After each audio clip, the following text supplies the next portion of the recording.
एक समय की बात है कि जब भगवान बुद्ध नहीं थे, सिद्धार्थ थे। जब उनका जन्म हुआ तो ज्योतिषी ने बताया कि या तो ये बहुत बड़े राजा बनेंगे या तो ये बहुत बड़े संत बनेंगे। और उनके पिता राजा शुद्धोधन नहीं चाहते थे कि वो संत बने, वो चाहते थे कि वो राजा बने। उनके पिता ने उनके लिए भोग विलास का भरपूर प्रबंध कर दिया। सुंदर महल, मनोरंजन की सारी सामग्री, दास दासी उनकी सेवा में रख दिए गए। पर ये सब चीजें सिद्धार्थ को संसार में बांध कर नहीं रख सकी। और एक दिन आया कि वो महलों की दुनिया से बाहर जाना चाहते थे, जबकि उनको आज्ञा नहीं थी बाहर जाने की। एक दिन आया कि जब उन्हें बाहर ले जाया गया, उन्हें सड़क पर एक बूढ़ा आदमी दिखाई दिया। उसके दांत टूट गए थे, बाल पक गए थे, शरीर टेढ़ा हो गया था। हाथ में लाठी पकड़े धीरे धीरे कांपता हुआ वो सड़क पर चल रहा था। उन्होंने जब बूढ़े को देखा तो कहा, ये शख्स इतना बूढ़ा क्यों है?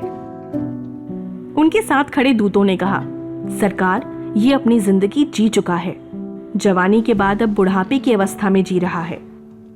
तो सिद्धार्थ सोचते हुए आगे बढ़ते हैं कि क्या ये मेरे साथ भी हो सकता है?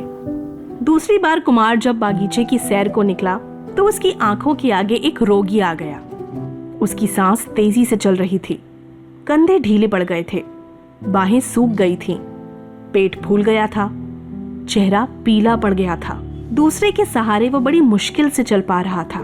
उनके मन में फिर वही सवाल आया, क्या ये मेरे साथ भी हो सकता है? तीसरी बार सिद्धार्थ को एक अर्थी मिली। 4 आदमी उसे उठाकर लिए जा रहे थे। पीछे पीछे बहुत से लोग थे। कोई रो रहा था, कोई छाती पीट रहा था, कोई अपने बाल नोच रहा था। इन दृश्यों ने सिद्धार्थ को बहुत विचलित किया। ऐसे ही जब अर्थी को देखा, कहा, ये क्या है? क्या ये मर गया? तो सिद्धार्थ फिर पूछते हैं कि क्या ये मेरे साथ भी होगा? उन्होंने सोचा कि धिक्कार है जवानी को जो जीवन को सोख लेती है, धिक्कार है स्वास्थ्य को जो शरीर को नष्ट कर देता है, धिक्कार है जीवन को जो इतनी जल्दी अपना अध्याय पूरा कर देता है। क्या बुढ़ापा, बीमारी और मौत सदा इसी तरह होती रहेगी? चौथी बार कुमार बागीचे की सैर को निकला तो उसे एक सन्यासी दिखाई पड़ा। संसार की सारी भावनाओं और कामनाओं से मुक्त प्रसन्नचित्त सन्यासी ने सिद्धार्थ को आकृष्ट किया। और फिर सिद्धार्थ ने निर्णय लिया कि वो एक संत की तरह ही अपना जीवन जिएंगे। और सालों के तप और कठिन परिश्रम के बाद सिद्धार्थ भगवान बुद्ध कहलाए। भगवान बुद्ध ने लोगों को सत्य और ईमानदारी के मार्ग पर चलने के लिए कहा। उन्होंने दुख, उसके कारण और निवारण के लिए इच्छाओं को खत्म कर मानवता के मार्ग को अपनाने को कहा। साथ ही उन्होंने अहिंसा पर बहुत जोर दिया।